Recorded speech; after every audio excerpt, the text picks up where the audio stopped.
जरा सोचिए, क्या ऐसा हो सकता है कि सिर्फ सिर्फ चमकती हुई लाइटें हमारे दिमाग के अंदर पूरी की पूरी तस्वीरें बना दें? सुनने में बड़ा अजीब लगता है ना, लेकिन सच तो ये है कि यहीं पर विज्ञान, कला और हमारी चेतना ये सब एक साथ आ मिलते हैं। तो सवाल एकदम सीधा सा है, क्या बस एक टिमटिमाती लाइट से इतने असली, इतने रंगीन मती भ्रम पैदा हो सकते हैं? और इसका जवाब है हाँ, बिल्कुल। स्क्रीन पर जो तस्वीर है वो 2022 के एक आर्ट इंस्टॉलेशन में किसी के अनुभव का बनाया हुआ चित्र है। इससे हमें अंदाज़ा लगता है कि ये अनुभव कितना गहरा हो सकता है। पर सवाल ये है कि आखिर ये होता कैसे है? चलिए इसी को समझते हैं।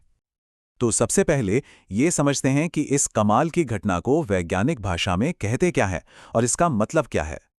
तो साइंटिफिकली इसे कहते हैं स्ट्रोबोस्कोपिकली इंड्यूस्ड विजुअल हैलुसिनेशंस या SIVHs। अब ये नाम थोड़ा मुश्किल है, तो आसान भाषा में समझते हैं।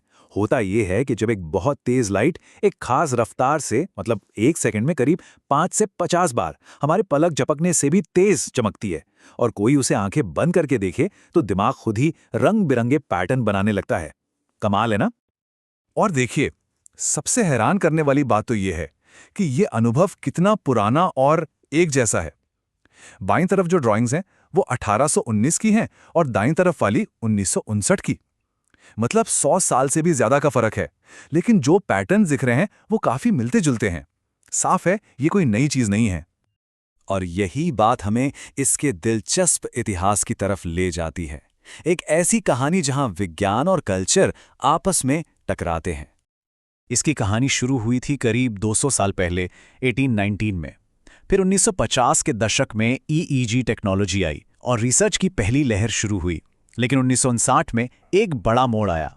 इसके बाद मामला थोड़ा ठंडा पड़ गया और फिर 2000 के दशक में fMRI जैसी नई टेक्नोलॉजी के साथ रिसर्च की दूसरी लहर आई। और 2022 में तो एक आर्ट इंस्टॉलेशन के जरिए हजारों लोगों ने इसे खुद अनुभव किया। ये है वो 1959 का बड़ा मोड़, ब्रायन गाइसन की ड्रीम मशीन। ये एक बहुत ही सीधी साधी मशीन थी जिसे घर के सामान से भी बनाया जा सकता था। और इसी मशीन ने इस अनुभव को लैब से निकालकर आम लोगों और कलाकारों के बीच पहुंचा दिया। और इसका असर जबरदस्त था। ड्रीम मशीन ने कर्ट कोबेन से लेकर द बीटल्स के पॉल मैकार्टनी जैसे बड़े बड़े म्यूजिशियंस को भी प्रभावित किया। मतलब ये सिर्फ एक वैज्ञानिक प्रयोग नहीं रहा, बल्कि एक कल्चरल आइकॉन बन गया। तो अब आते हैं सबसे बड़े सवाल पर। आखिर एक मामूली सी चमकती लाइट हमारे दिमाग के साथ ऐसा क्या कर देती है? चलिए दिमाग के अंदर झांक कर देखते हैं कि इसके पीछे की साइंस क्या हो सकती है। पहली थियरी ये है कि हमारे दिमाग का वो हिस्सा जो देखने का काम करता है, जिसे विजुअल कॉर्टेक्स कहते हैं, उसमें ऐसे पैटर्न बनाने की एक नेचुरल टेंडेंसी होती है। इसे ऐसे सोचिए, जैसे पुराने टीवी पर जब सिग्नल नहीं आता था तो स्क्रीन पर अजीब सी झिलमिलाहट दिखती थी। ये लाइट की फ्लैशिंग दिमाग पर कुछ वैसा ही असर करती है। दूसरी थियरी है न्यूरल एंट्रेनमेंट। ये सुनने में मुश्किल लग सकता है, पर इसका आइडिया बहुत सिंपल है। जैसे किसी को झूले पर सही रिदम में धक्का देने से झूला और ऊंचा जाने लगता है, ठीक वैसे ही ये चमकती लाइट दिमाग की अपनी नेचुरल तरंगों के साथ एक तालमेल बिठा लेती है और इसी तालमेल से ये अनुभव पैदा होते हैं। अच्छा, एक और संभावना हमारे दिमाग के एक सेंट्रल स्विच बोर्ड यानी थैलेमस से जुड़ी है। माना जाता है कि ये स्ट्रोब लाइट कुछ देर के लिए स्विच बोर्ड की वायरिंग को ही बदल देती है। इससे दिमाग के अलग अलग हिस्सों के बीच कनेक्शन मजबूत हो जाते हैं और बातचीत का तरीका बदल जाता है, जिससे ये मति भ्रम पैदा होते हैं। और चौथी थियरी है प्रिडिक्टिव प्रोसेसिंग की। देखिए, हमारा दिमाग हर पल ये अंदाजा लगाने की कोशिश करता है कि आगे क्या होने वाला है, लेकिन लाइट की ये तेज और बेतरतीब झिलमिलाहट दिमाग के इस अंदाजे वाले सिस्टम को ही कंफ्यूज कर देती है। तो जब दिमाग को समझ नहीं आता कि क्या हो रहा है, वो खाली जगह को भरने के लिए खुद से ही ये पैटर्न और रंग बना देता है। अब जब इतनी सारी थियरीज हैं, तो अगला सवाल ये उठता है कि क्या ये सब बस दिमाग का एक खेल है या फिर इसका कोई गहरा इस्तेमाल भी हो सकता है, शायद थेरेपी में? यहीं पर एक बहस छिड़ जाती है।